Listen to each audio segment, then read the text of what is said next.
11 जून 1857 को झांसी के किले को अंग्रेजों ने चारों तरफ से घेर लिया और चारों तरफ से ताबड़तोड़ गोलियां चलने लगी। गोलियों के बीच झांसी के किले के अंदर अफरा तफरी मच गई। इस बीच एक महिला घोड़े पर सवार होकर सीधा अंग्रेजों की ओर बढ़ चली और अंग्रेजों ने देखा कि रानी लक्ष्मीबाई इतनी आसानी से कैसे हमारी तरफ आ रही हैं, लेकिन उन्हें क्या पता था कि वो रानी लक्ष्मीबाई नहीं बल्कि कोई और था।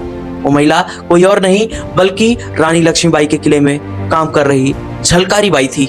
झलकारी बाई का जन्म सन 1830 को झांसी के बुंदेलखंड में हुआ था।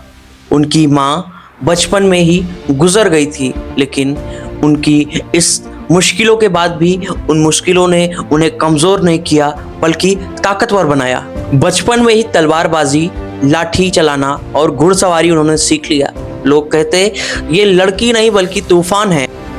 1840-45 में झलकारी बाई की शादी रानी लक्ष्मीबाई के ही किले में काम करने वाले एक सिपाही से हो जाती है। उसके बाद झलकारी बाई झांसी के किले में आती हैं। उनकी तलवारबाजी और उनकी युद्ध कला देख करके रानी लक्ष्मीबाई बड़ी ही प्रभावित होती हैं और उनसे कहती हैं, झलकारी तुम्हारे अंदर एक तूफान है, क्या तुम मेरे साथ लड़ोगी अंग्रेजों के खिलाफ? तो झलकारी बाई मुस्कुराती हैं और बड़े प्यार से ही उन्हें हाँ बोलती हैं और यही झलकारी बाई की किस्मत बदल जाती है और वे रानी लक्ष्मीबाई की सबसे भरोसेमंद सैनिकों में से एक बन जाती हैं। 10 मई 1857 को उत्तर भारत में क्रांति की लहर दौड़ उठी और उसमें झांसी से मुख्य रूप से स्वतंत्रता सेनानियों में शामिल थी झलकारी बाई।